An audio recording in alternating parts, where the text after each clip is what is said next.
Hello, you sexy bastards. How are y'all? Today we are back again with another zfrank1 video. This is true facts, trap jaw ants.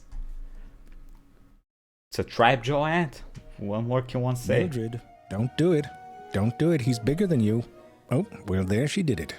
Jerry, punch? Mildred's gone off the table again. Sorry, you'll have to excuse Mildred. She gets triggered quite easily, kind of a cash-me-outside sort of ant. And to be fair, she does have prior beef with Dr. Adrian Smith's finger, which we will not be talking about. But if you really want to understand Mildred's quick temper, you'll need the backstory, because she... I mean, I would rate that little aerial maneuver 8 out of 10. The landing was a little scuffed, but the rest was pretty good. She's had quite a tough time of it.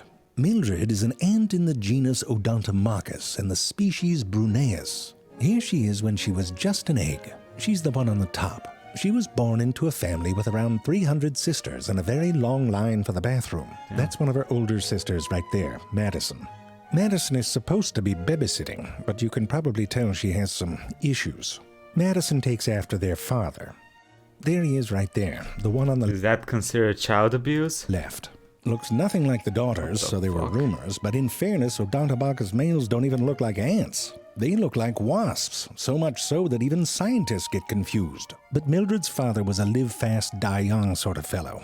Literally. And Mildred's mother, who is an actual queen, by the way, was into it. So they had a one-night stand, and then he never came back. Well, because he was dead. Cigarettes? Jenny, do we have any footage of him when he's not drunk? This is embarrassing. The point is, Mildred's mother had to go dig a hole somewhere and raise the children all by herself. I know what you're thinking. How could it be a one-night stand if Mildred's sister is so much older than her?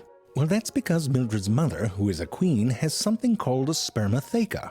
A spermatheca is... Alright, imagine you're on the Wheel of Fortune, and the answer is scumbag, but someone still has to guess an S. Jenny, I didn't say any... Oh, you were bleeping what they were thinking. Oh. Right. It is an organ that stores sperm and keeps... It's a cum bag.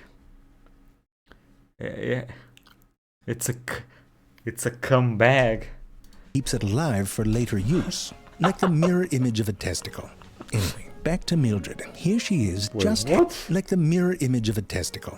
Anyway, back to Mildred. Here she is, just hatching from her egg as a larva, and now fully emerged. You probably noticed the spikes. Well, to give you an idea of how rough it is in this family, those spikes are probably to protect her from her larvae sisters, because when they hatch, they're hungry. And this isn't like those other ants who pre-chew the food and gently put it into the baby's mouths. You know what they do here? They dump a whole friggin' termite right on the baby's belly and let them have at it. And look at that, they put the termite too far down and now the poor thing has to do sit-ups. Now, you might have noticed something... At least it's gonna come out with a pretty cool six-pack, right? Else. Right here, those 4 little bumpy things. Scientists call these sticky doorknobs. Not kidding. Sounds like a good name for a f*** band. Jerry, why did I said f***? You think I said f***? Tell me, what is a f*** band, Jerry? The bleep button is a privilege. Amateur. Anyway, these sticky doorknobs, which they probably called sticky knobs first until the UK scientists were like, nope. These sticky doorknobs are used to stick the larvae right up onto the wall. And then the babies have to spin their own blankie, cocoon, whatever, with crap that comes out their face parts. It's like a nursery from hell. But inside that cocoon, Mildred could finally develop into an ant. Now, being the daughter of a queen, you'd expect Mildred to be a princess. But you know what they call her? A worker. That's some Cinderella shit right there. The beginning of Cinderella. Not the part with that woman who makes transportation out of vegetables. I mean, that is some very niche magic. So here's Mildred out hunting. Not great at it. The termites like, what the hell, get it over with. But she wasn't born into this job. Not like other ants where there's soldiers and workers and everyone's a different size and can't share clothing. There is a hierarchy, and workers do have different roles. But it's determined by duking it out. Now, it's not like a barroom brawl sort of duking it out. More like a high-speed tippy-tappy slap fight. They use their antennae to pop each other on the noggin. What is this shit? The one on the right's not like 3 weight classes above the one on the left. This is not fair. 30 to 40 times a second. Here it is in slow motion, and this behavior is apparently satisfactory in determining who is more dominant. The winners get to stay in the nest, and the losers have to put their ass on the line and go out hunting. Damn. That means the weak ones, like the noobs and the boomers, do the dangerous work. It's all topsy-turvy. Makes sense. And that's why Mildred, being a noob, is out of the nest hunting.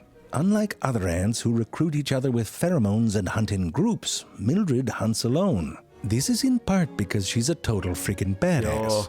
You've probably noticed the snappy when they say eat ass, that's not what they mean, bruh. Snappy mandibles, and we'll get to that in a second. But that's not her only weapon. She is also equipped with a very pointy butt. Two stylets inside of her stinger move back and forth to deliver venom into the body of her prey. Sure, it might seem like Mildred's overdoing it a bit with his termite. It seems quite defenseless, but you never know. Termite might be talking shit. Back to those mandibles. Ants use their mandibles to grab, kind of like having pinchy fingers for a mustache. But ants in the genus Odontomachus can also spread theirs wide apart and then snap them shut like a trap. This motion is incredibly fast.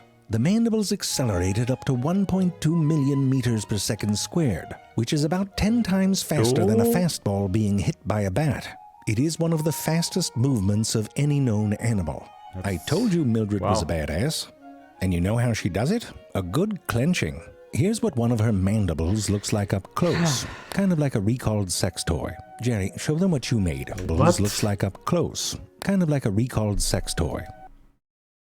I don't see a... What? Jerry, show them what you made. Yo, Frank, what kind of sex toys are you using, bro? Roughly speaking, there's three main components to Mildred's trap jaw. First, when the mandible is opened wide enough, a little sticking out part slots into a groove. Next, the mandible closing muscles tighten. Because the mandible is held in place, this builds up potential energy, both in the muscle, but also by deforming the skull of the ant. Finally, given the appropriate signal, another muscle releases the mandible from the catch, and then they pop right up like a midnight erection. One of the signals that determines when to pull the trigger comes from these little hairs. It's not an automatic reflex, but these little hairs seem to act as range finders, putting the prey at just the right distance. These jaws are remarkable weapons for hunting, but they can also be used in defense. Look at the one on top. Look at the one on top. Weapons for hunting, but they can also be used in defense. The mass of the mandible is small, about that of a grain of salt, but the acceleration is quite large. And that means when it meets resistance, it generates a force large enough to create a bit of recoil. Here's a better view, with another one of Dr. Adrian Smith's fingers that doesn't have the best reputation. This ability to strike and retreat comes in handy, because there's a lot of scary shit out there. For example, this ant right here, Formica archboldi. Freaking psycho. See those things around it? You know what they are? No. Skulls of trapjaw ants that it keeps in its nest. Who knows what it does with them? And this ant doesn't have a trap jaw ants, freaking psycho. See those things around it? You know what they are? Skulls of trap jaw ants that it keeps in its nest. Who knows what it does with them? And this ant doesn't have a trap jaw or a stinger. You know what its weapon is? It fires acid out of its butt. And trust me, if you have butt acid coming at you, you'd better have an Is that what they mean when they say stink ass? Escape plan. Because if you get hit, you're done for. Sorry. And this one here is even worse. Sorry. I know it doesn't look that bad, but when it's a baby, it's downright terrifying. These so-called ant lions dig little pits into the sand and hide down in them. An ant comes along, falls in, starts trying to get out, and then the ant lion starts throwing sand at it until it falls back in and gets impaled by these jaws that have digestive juices in them. Scary stuff. It's like being in kindergarten and having a biter in the ball pit. But if Mildred falls in, she opens up her mandibles and angles them down and into the ground. Snapping them shut, she catapults herself out of the pit and away from the jaws of the antlion. Timing is everything. If she waits too long, she's dead. But ants like Mildred in the genus Odontomachus aren't the only ants with spring-loaded mouthparts. Why is that purple? In fact, it appears that the Machus aren't the only ants with spring-loaded mouthparts.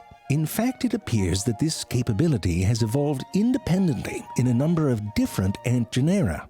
The size of the ant, the shape of the mandible, and even the mechanism for spring-loading varies from species to species. Tiny little leaf litter trap jaws in the genus Strumigenus use their mandibles to catch bugs that are incredibly fast, like the springtail.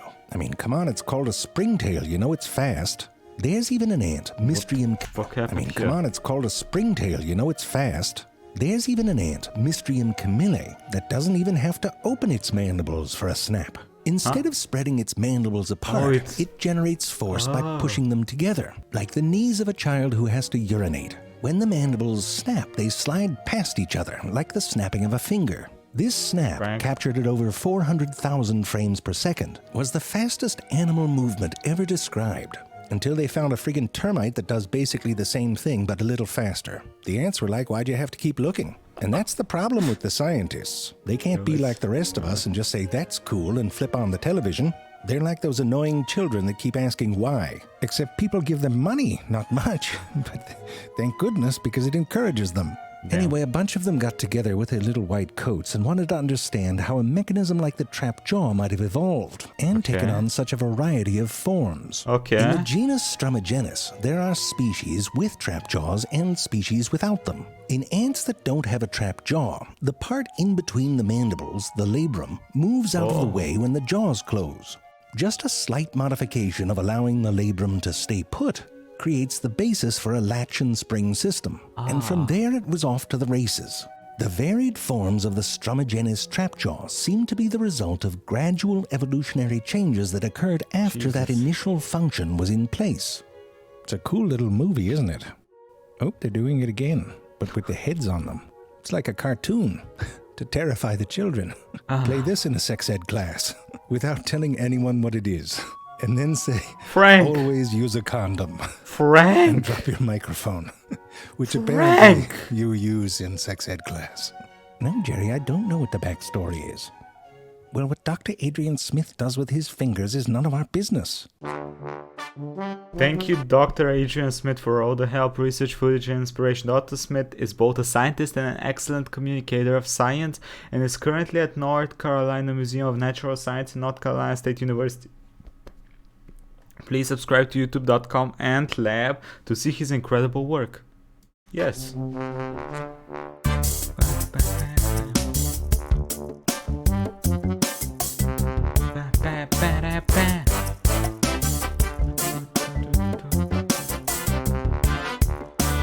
Classic music. Okay, well, damn. There's some wild ass ants out there. Jesus Christ. The more I find out, the more scared I am by them. Yeah, I'm glad that Bulgaria is pretty tame with creatures and stuff. Like the ants we have here are like basic bitch ants. You know, they walk around and eat sugar and get high off meth and stuff. Normal shit. Anyway, y'all, today I'll be streaming some chess. So if you want to see a 5 IQ monkey play chess, come join me for that. Tomorrow is gonna be, I'll be streaming VTuber request day. Cause yeah. That's gonna be tomorrow's stream. And yeah, quick thank you to the YouTube members and Patreons. Oh yeah, tomorrow is YouTube member and Patreon day, so if you're a Patreon, throw me some shit at the Discord or on Patreon. YouTube members, y'all know what to do. And if you're not and you want me to check out some videos, yeah, you know what to do. Anyway, have a nice day, everybody. Check you out next time.